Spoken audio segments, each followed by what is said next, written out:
Welcome to the Jerry Acuff Show. I'm Jerry, your host, and I started this podcast to bring to you people who are doing incredible things. I've always been fascinated by those who have found their greatness, and I'm excited to share the secrets of their success. Let's meet today's guest. Welcome to the Jerry Acuff Show. I am really thrilled today about my next guest. John Kemper is a dear friend of mine, and actually for a very long time. He's in the Hall of Fame for basketball at our alma mater, VMI. He's also one of the, I think, 50 greatest athletes in Alexandria, Virginia. So he's an incredible athlete. But more than that, he's an incredible entrepreneur. And I think as importantly, he mentors entrepreneurs.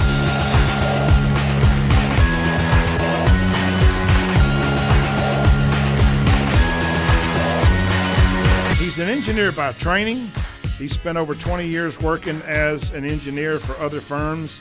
And in 2002, he founded a company called KLMK Group, which was ultimately, he grew it to the point where they were bought by CB Richard Ellis, which is a very big company.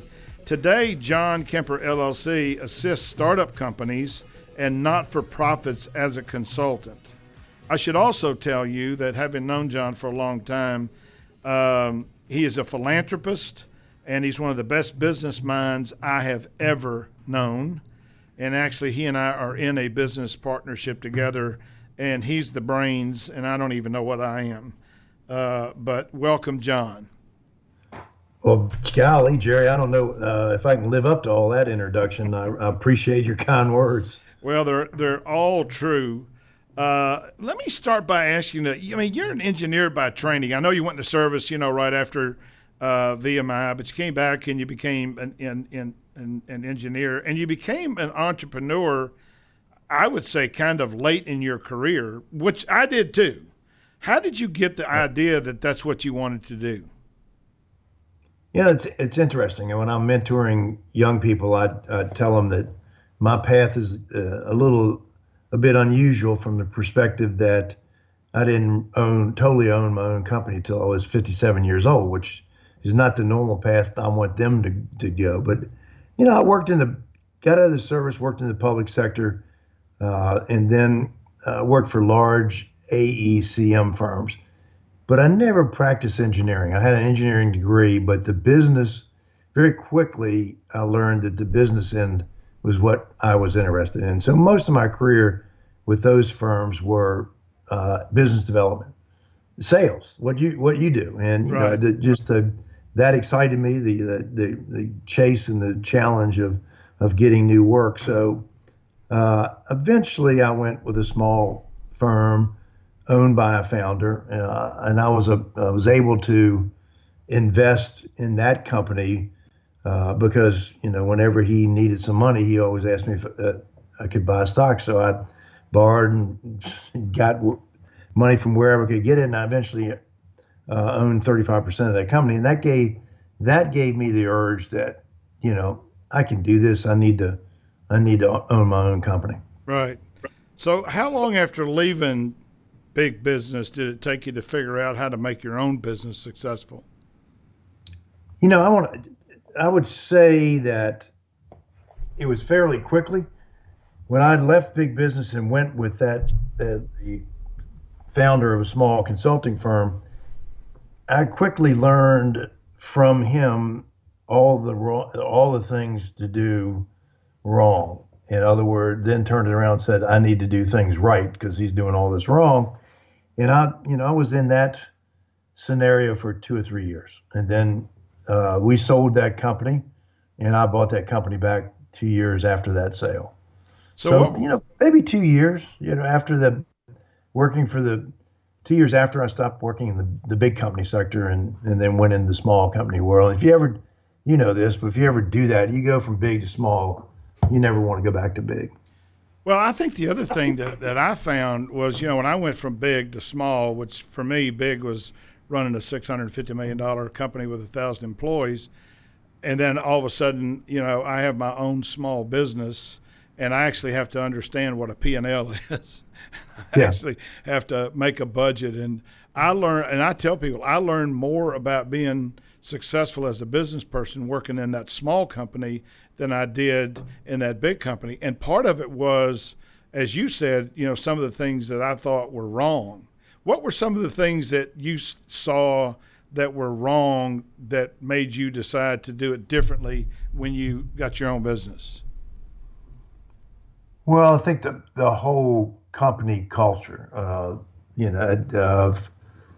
I learned very quickly from him that employees and your team members are the most important thing. You hire good people and you let them rock and roll, and they're going to make you look good. So you create a company culture that supports that. He didn't have that. And it was the total opposite thing. That above all, and you treat all those people with respect. And one of the things I think if you asked any employee of KLMK Group was, and there might have been only 2 or 3 owners, but every employee was treated like an owner, and they would tell you that. That to me is the most important thing. You got to develop the right company culture first before you do anything else. So I know you do a lot of mentoring, and you might even explain, sort of what you do in Richmond. But what have you found, after your experiences in mentoring these startups, the biggest challenges that any of them face in a new entrepreneurial business getting it off the ground? Yeah, I've been fortunate. I've mentored in some university programs at VCU here in Richmond and University of Richmond and a little bit at University of Virginia. And as you know, both you and I are helping to start an entrepreneurship program at VMI.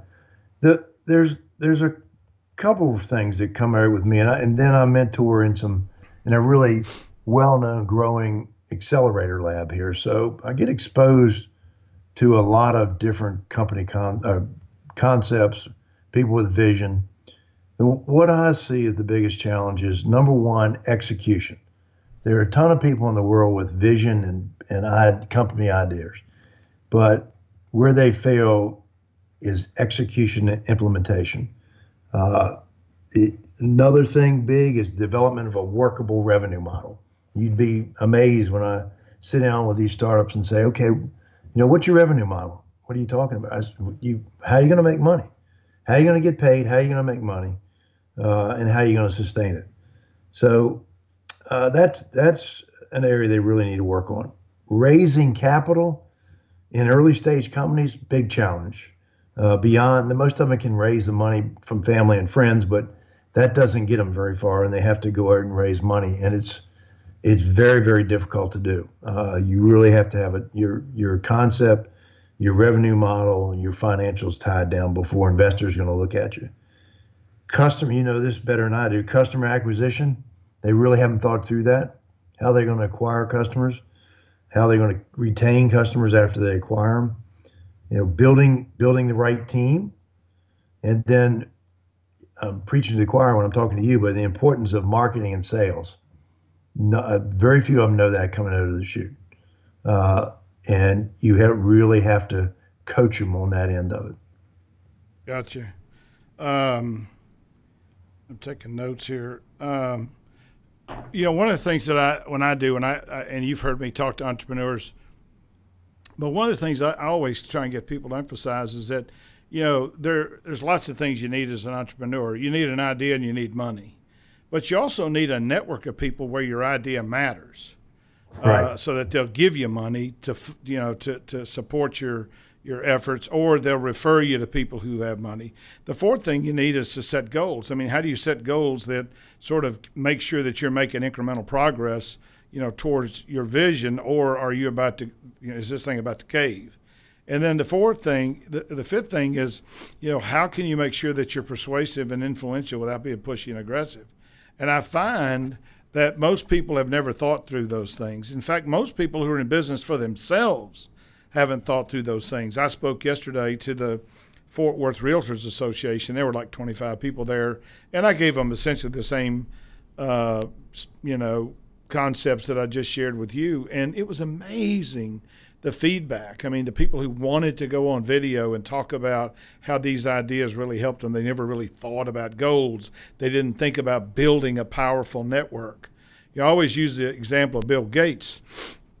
You know, the story I heard was that, what made Gates successful was that his mother was on the United Way campaign in Seattle. And one of the other people on that campaign was a big shot at IBM. And she talked the IBM person into letting Bill show him his operating system. And that's how he wound up getting the deal with IBM. Well, if she doesn't have that network, I don't doubt that the guy would be wildly successful. But the network really matters. And I think a lot of people get focused on the idea and don't really think about all of the things that you just laid out. I mean, you just laid out 1, 2, 3, 4, 5, 6 things that to me ought to be the formula for how you actually build a business. Yeah, I think your comments on network are dead on. I mean, it's all about networking relationship, no matter what vision or concept you have. And we graduated from a school that probably has the best network going for any university, even though it's a small college. But I had an example just recently, and I'm trying to teach these mentors how to develop networks.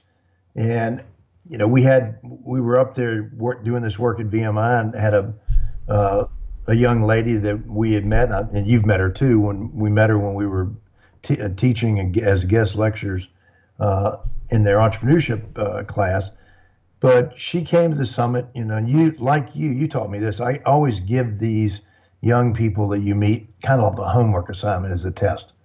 Okay, I want you to follow up with me after the meeting, and let's talk and see if they do it. So she follows up and she says, I've got this opportunity. I've got some free time between April 6th and 10th.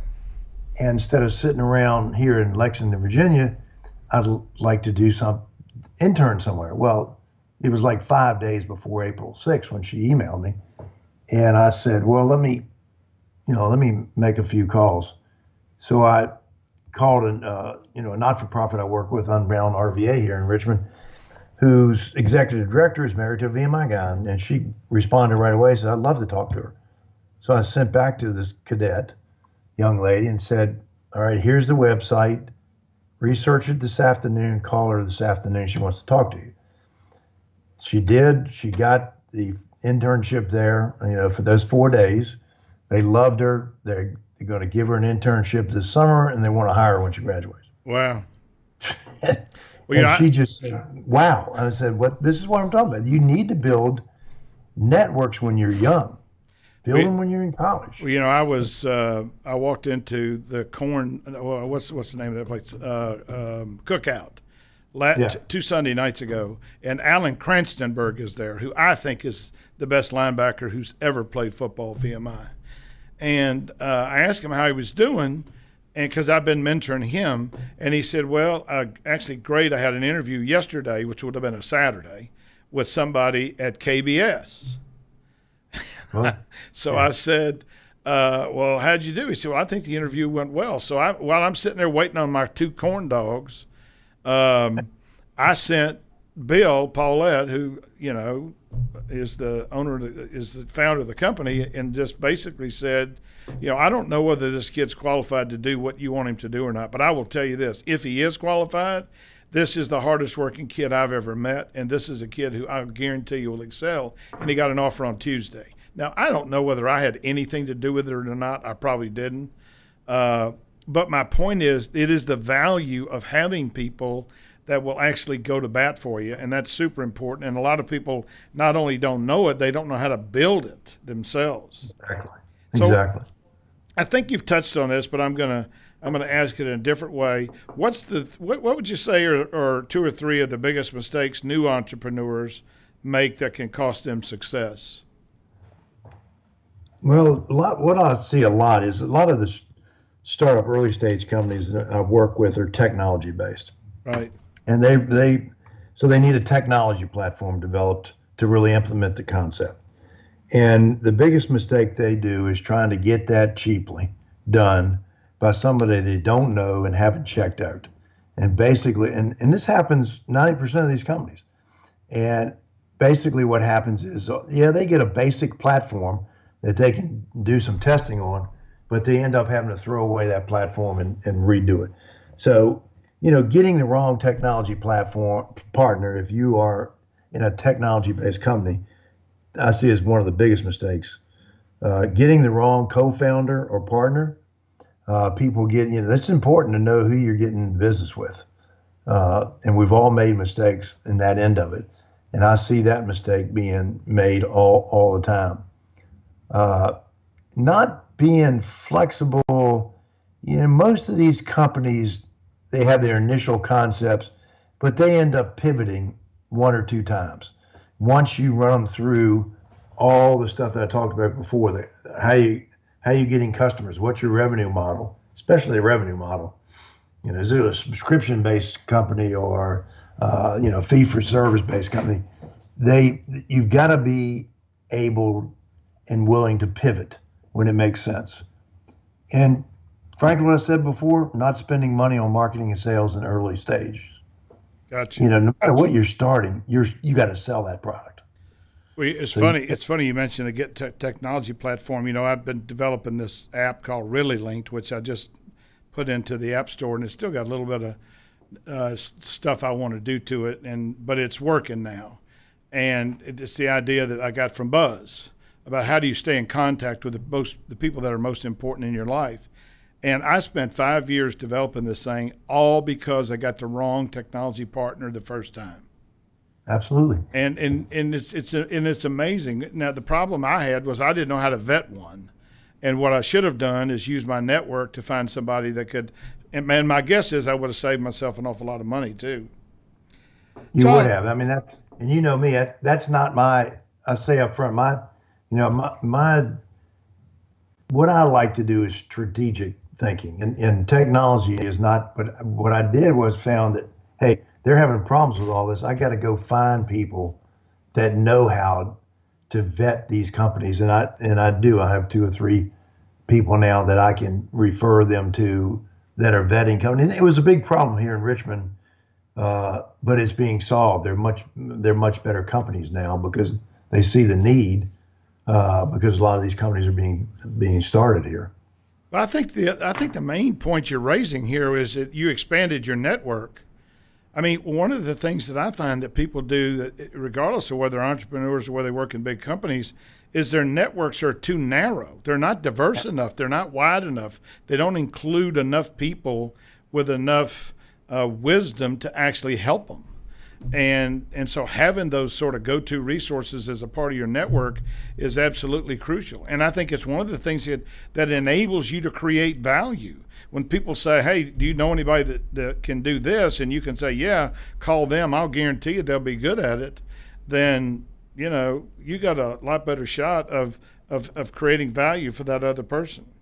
Yeah, that's a good point, because I would tell you 5 years ago when I sold my company to CBRE and, stayed for a little while to make sure all, it was integrated right and the people were taken care of.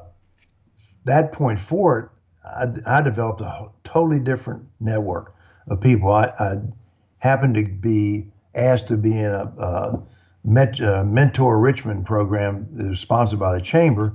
I'd never mentored before, really formally mentored. And that just opened up the gates that led me to pretty much build over the last 5 years a network of entrepreneurs and people that are active in that ecosystem here in Richmond. And it's totally different network than I had previously. I think the other thing I love about the way you approach networking, I mean, and I think part of this is your passion for entrepreneurship, your passion for, and your love for VMI, but I think that entrepreneurship program, which you give me credit for doing, and I didn't do anything, you did it all, you and Dee. But the truth is, it was a great opportunity for us to network and expand our network, because we brought 55 successful VMI graduates that are also successful entrepreneurs together. And my guess is I made a half a dozen decent connections that I'll be able to leverage and use. Yeah, and they were people we didn't know, even though we were involved, a lot of them. Yeah, exactly. Been involved with VMI for a number of years. These were all new people, yeah, untouched untapped people. And, it's interesting in that group. And there's two things that stood out for me in that group. And you got to understand VMI really to get this, but a majority of those successful entrepreneurs had engineering degrees, Right. and a lot of Division I former athletes. Right. And there's a reason for that, because they got training and gained the traits and the foundation that you need to be a successful entrepreneur. So, what do you like best, John, about being an entrepreneur or mentoring entrepreneurs?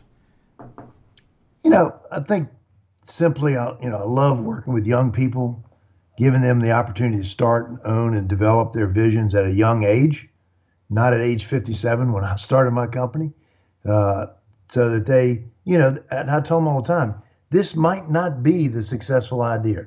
You probably will fail once or twice, but you're young enough to fail once or twice, pick yourself up and be successful, and put yourself in a position to one day exit a company and do something else. So that keeps me active. I'm learning a ton from these young founders. Very smart, and a lot smarter than me. And I looked at this. Somebody asked me, what's your current life goal? And I said, mentor young people and assist them in achieving their dreams at a young age. Cut the length of their path to success, to a lot, more tightly number of years than what it took me. And you know this, Jerry, but 65% of millennials want to own their own business. Right. These young people are begging for this. And universities are finally coming around to kind of realizing this, but there's a big room for improvement because they're not teaching them the basic business principles that you need to have before you start a company. Gotcha. So let me ask you this. Are you working on anything now that you're excited about that's an entrepreneurial effort? And you don't have to be specific. Well, yeah, I think several things, and most of them, assisting, the school you and I graduated from, VMI, and developing a more robust entrepreneurship program, because they don't really have one. There's only one course taught there now, as you well know, and this is going to be, it's the ideal school to develop it, because going through that, you get the basic skills you need to be successful. That's exciting. It's going to be exciting. You and I are working on something that is a new basketball training device. That's been a whole new thing for me because it's in the manufacturing end of it, which I knew nothing about. Right. And developing prototypes and all the other good stuff. And, this thing just might work. And the other thing is that, a couple early stage companies that I've mentored and have small investments in. One in particular is a company that's in the autism space. And this company, technology-based platform, but has great potential to make some transformational change in this growing problem. I didn't know a lot about autism until I started mentoring this company. And in today's world, is one in every 68 child has autism. Wow. It's a huge, huge problem. So that's just a couple of them. There's several of them. I'm assisting a young lady to start a consulting company, which I probably know more about than the rest of the company. But marketing company. What's exciting, Jerry, is that they're all in different market segments. They're different types of companies, but the basic principles to be successful are the same.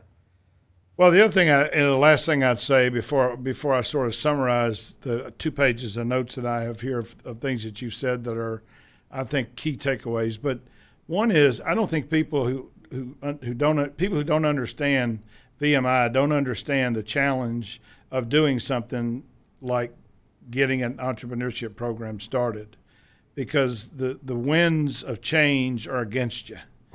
and Exactly. and there's so many hoops to jump through. And the reason I call that out is because while there's no monetary aspect in it for you or for me, it is the same exact challenges that entrepreneurs face. You have to build relationships. You have to build value. You have to have really, really good ideas. You have to have people support you. And I think that, right now, of all the things that you're working on, I don't know of many that are more important than that. Let me just summarize some of the things that you taught us today, and I hope my audience will remember. One of the first things that you said was that not every path for entrepreneurs is the same. I mean, you came to your path after 50. I came to the entrepreneur path after 50, and we've both had, a significant amount of success. We're not the standard, 23-year-old who invents some technology platform and makes a boatload of money. I loved what you had to say about the key things that made your company successful. The company culture, hiring well. My old boss used to say, if you hire a dud and train him, you got to train dud. And then treat people with respect and like they own the company. And, there's so much written today about company culture, and people, don't leave companies, they leave managers, and it's managers who don't create this kind of culture. Your six sort of ingredients of what it takes to be successful, the vision and the ideas require execution. I mean, that is, to me, a law of being an entrepreneur. Understanding what the workable revenue model is important. Being able to raise capital is important. Knowing how to retain customers and actually acquire customers is important. Building the right team. If you don't have the right team, it doesn't matter. The quality of your work is dependent on the quality of the people that you have. And then the importance of marketing and sales. And I think these are lessons for all entrepreneurs. The other thing that you said, which I thought was so powerful, is that you have to get technology right if you're a technology platform. And too often people default to, Johnny's friend who does programming. Absolutely. And that's what it's what happened to me with really LinkedIn. I mean, it really set me back an awful long time. So get the right technology platform. I think being adaptable is often super important. You go into these things thinking that this is what you're going to be doing. This is going to be your target audience. And being an entrepreneur, if it's anything, it is a laboratory for what doesn't work and what does work. And lots of things that you think are going to work don't work. And if you don't have that kind of adaptability, then you're going to go out of business. And then I love what you said about getting the right co-founder or partner. My bias after being in business, for an awful long time is unless I have an unbelievable relationship with somebody, I would never be their partner. I don't mind being your partner because you're one of my closest friends in the world, but I haven't had other partners that I thought were going to bring value to my company never worked for me. The last thing you said, which and you've said a lot of things that are really meaningful, but I loved what you said about mentoring creates your learning. And right. I have found that too. I have found that when I mentor young people or I mentor people that are starting up companies, I learn things about cybersecurity or whatever that I didn't know. So thank you, John, for being a guest on the Jerry Acuff Show. You are a phenomenal human being, an incredible entrepreneur and mentor, and I wish you all the luck in the world with the entrepreneurship program at VMI, which I will, as you know, help you in any way. And with that, I will say, John, whatever you do, be incredible.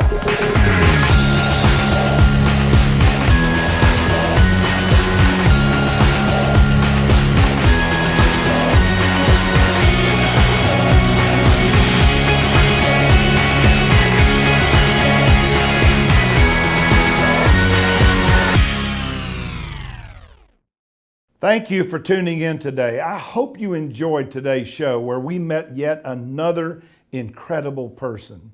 As a thank you for listening, I want to extend a special offer. I want to give you 50% off of Jerry Acuff VT because I want to help you be incredible. Head over to jerryacuffvt.com and use the code JAVT50OFF at the checkout and accelerate your path to finding your greatness.